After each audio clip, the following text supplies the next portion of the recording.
Hi అండి, welcome to my channel. Today recipe egg మునక్కాయ పులుసు. సింపుల్ ప్రాసెస్లో ఎటువంటి మసాలాలు యూజ్ చేయకుండా ఎలా తయారు చేయొచ్చో చూపిస్తాను. దానికోసం ముందుగా 4 ఎగ్స్ని తీసుకొని కొంచెం సాల్ట్ వాటర్ వేసుకొని 3 విజిల్స్ వచ్చే వరకు ఉడికించుకొని పక్కన పెట్టుకోవాలి.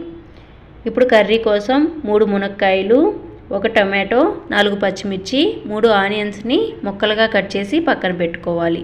1 నిమ్మకాయ సైజ్ అంతా చింతపండు కూడా తీసుకొని నానబెట్టి పక్కన పెట్టుకోవాలి.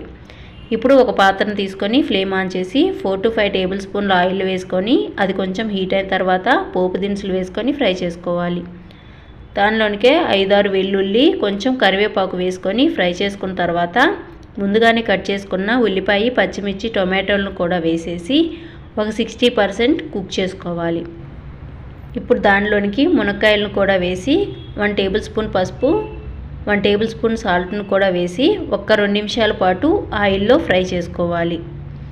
ఇలా ఫ్రై చేసుకున్న తర్వాత దానిలోనికే 3 టేబుల్ స్పూన్ల కారం కూడా వేసుకొని 1 నిమిషం పాటు ఫ్రై చేసుకొని ముందుగానే మనం పులుసు తీసి పెట్టుకున్న చింతపండును కూడా వేసేసి మీకు పులుపుకి కరెక్ట్గా సరిపడినన్ని వాటర్ వేసుకొని ఒకసారి కలిపి ఒక 10 నిమిషాల పాటు ఫ్రై చేసుకోవాలి.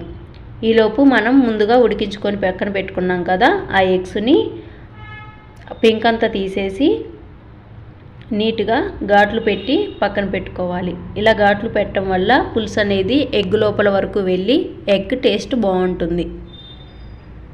ఇప్పుడు ఒకసారి సాల్ట్ చెక్ చేసుకొని చాలినట్లయితే సాల్ట్ కూడా వేసి మరొక 10 నిమిషాల పాటు ఉడికించుకోవాలి.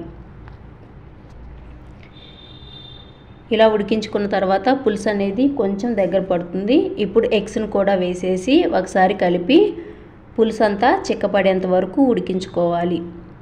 ఇలా మధ్య మధ్యలో కదుపుతూ ఉడికించుకోవటం వల్ల అడుగంటకుండా ఉంటుంది.